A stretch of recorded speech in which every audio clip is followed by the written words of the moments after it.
All right, let's get this conversation over with. Bit of an elephant in the room. The debates have been heated lately in the Precure universe. It's the 21st season, yes, 21st of Precure. Merchandise is coming out, everything's going according to protocol, you know, as usual. However, something's off. Something is different here. Within the first episode of Wonderful Precure, avid Precure connoisseurs noticed something. There was no fight. In episode 1, the first transforming Precure usually discovers her powers and abilities, and so ensues a punching-kicking battle against the strange monster that appeared in her city. Wonderful started off a bit different. Pure Wonderful, the cutest thing since cute sliced bread, transformed, and so ensued a chase sequence. You see, the monsters this season are known as garu-garus, and thus far, they have been shown as corrupted monsters in pain and looking for a way to heal. And so far, you're really gonna be getting a lot of glimpses of me saying so far just because of how early on we are in the season. So far, Cure Wonderful and Cure Friendly have helped heal the garu-garus by petting them, hugging them, comforting them. Non-existent are the solo attacks of magical blasts and powerful punches that have graced nearly every season of Precure thus far in the past 20 years, give or take like one. This might have appeared to be a one-off instance. Maybe this was just episode 1 and 2. But in a recent interview with one of Wonderful Precure's producers, Maki Takahashi, in the February 2024 edition of Animage, something like that. He revealed that, quote, Wonderful is moving away from battles in exchange for chase action. The season will instead focus on communication, as well as the cute and funny interactions between owners and pets. And this wasn't Takahashi's a new to Precure producer's idea. No, they revealed that this year's change was producer Takashi Washio's idea, the proclaimed father of Precure who helped birth arguably the most punchy-kicky era of Precure to date. Ah, okay, so this was the father of Precure's idea. Surely this will go over well. There are a few things that I've seen send ripples across the Precure sphere as violently as this has, ironically. Mostly because of how this year's change is almost a deal breaker for a lot of people. It's a lot of either, I don't mind, or I'm not watching, or the famed, I'll keep watching until something changes, but I'll voice my distaste all the while. But I think this conversation is a lot more nuanced than a lot of us are giving room to discuss, which is why I'm making this video. I honestly kind of wanted to pretend this discourse isn't happening, but in an attempt to kind of voice my thoughts and let other people voice theirs, here we are. So let's get into it. Something that hasn't just become, but has always been an inherently Precure trait has been the fights. Hand-to-hand combat has been present for nearly all Precure seasons of the past 20 years, the one exclusion I will get to in a moment. But what I'm getting at is it makes sense why people are upset. For some people, it is their favorite part of Precure. It's an aspect of the franchise that opened Precure's appeal to boys, for example. Boys who enjoy the action of tokusatsu, Power Ranger type shows and anime could feel cool while watching Precure because it offered those same action-packed qualities. Whenever a Precure season happens onto a really important moment or episode, the final battle especially, you can expect some high-quality animation from some of the regular animators who grace the Precure franchise. If I'm to approach it from another side of things, not every fight is good.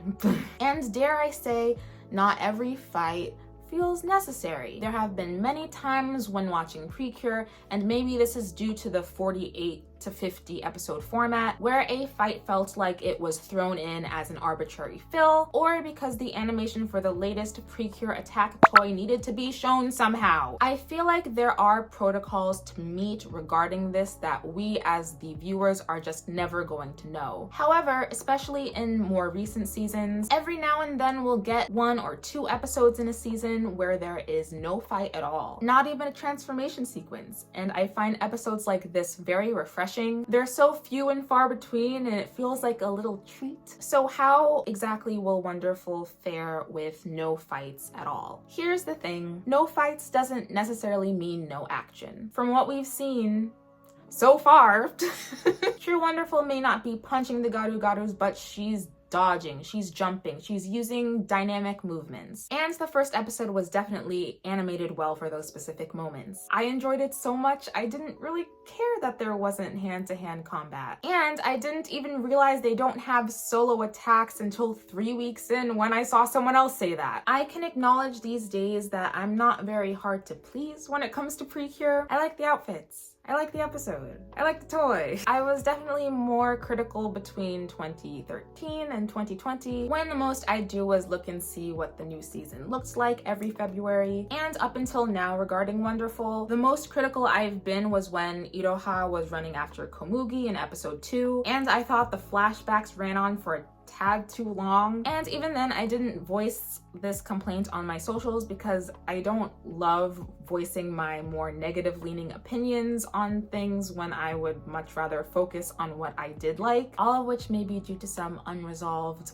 adolescent traumas I experienced. But moving on a more conscious note, I am very open to this change. I want to see Precure evolve and take chances, do something new. I want to keep coming back to Precure knowing that it's aware of its successful formula, but also different every year in a way that I don't expect. I thought a lot about why it is that I like Precure and continue to watch it and what keeps me coming back. Being mildly surprised by how divisive this season is already. I was like, damn, am I gonna like this in 15 weeks when the novelty of it has worn off? But I think my answer for liking Precure is the same as it is across the board for most magical girl media I like. The found friendships made from people coming from different walks of life. The transformations and outfits. The power of love almost always being the saving grace. But people who like the fights can also like these things too. This isn't as black and white as I think we're making it out to be, and when you consider a particular previous season of Precure, this reaction may not be all that surprising. Kira Kira Precure a la mode was the 14th season of Precure, airing from February 2017 to January 2018. When I got back into Precure, I say that so much,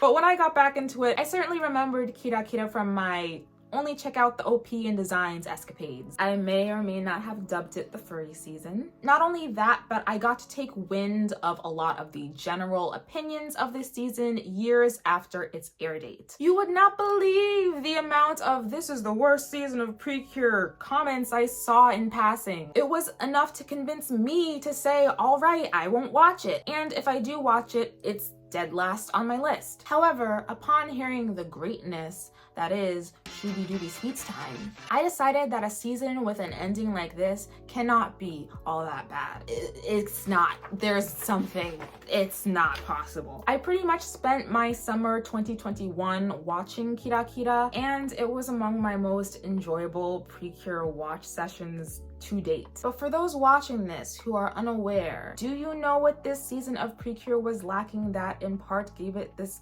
bad reputation among fans? Hand-to-hand combat. Hand-to-hand combat was replaced with whipped cream and pudding coming out of their sweets-packed styluses to defeat monsters and bad guys. And I definitely noticed it by the first episode, but I didn't mind it. I found the vibe to be so fun that it almost made sense that it didn't have so much punchy kicky. Now, is this to say that I didn't have issues with some of the writing choices in Kira Kira? No, I did.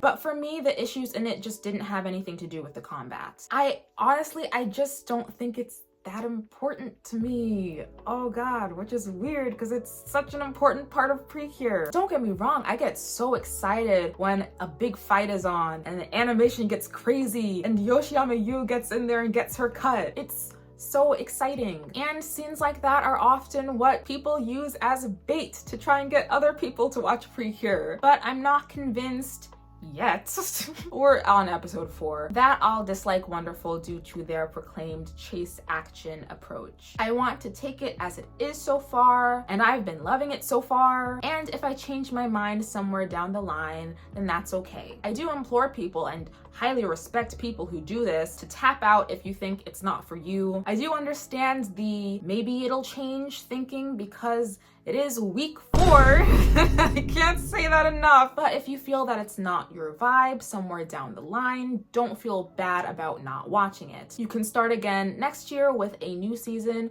or rewatch an older season. I definitely tapped out at week 10 of Sweet Precure in 2011 because I realized that I didn't like it, so I totally get it. But there is one last elephant in the room to address. Precure appeals to audiences of all ages. It is something that I love about this show and the community itself, but the target demographic is and probably always will be toddlers in Japan. Does this mean we shouldn't look at Precure with a critical eye and dismiss it as kids media?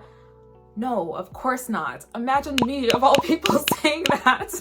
But I do keep in mind the target audience when it comes to changes like this. Will the kids like it? Will they care? Are they even old enough to know the inner workings of Precure's history with fights and violence?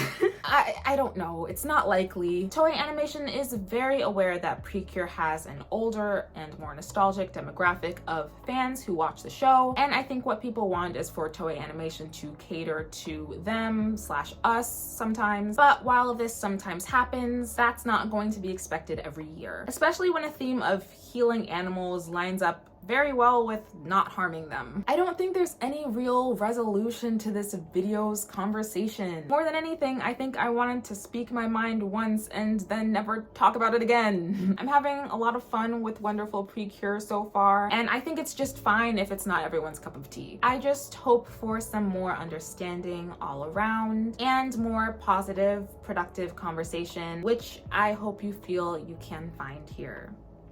Please be respectful in the comments. I guess I also just don't want someone in my ear every 5 seconds telling me it sucks.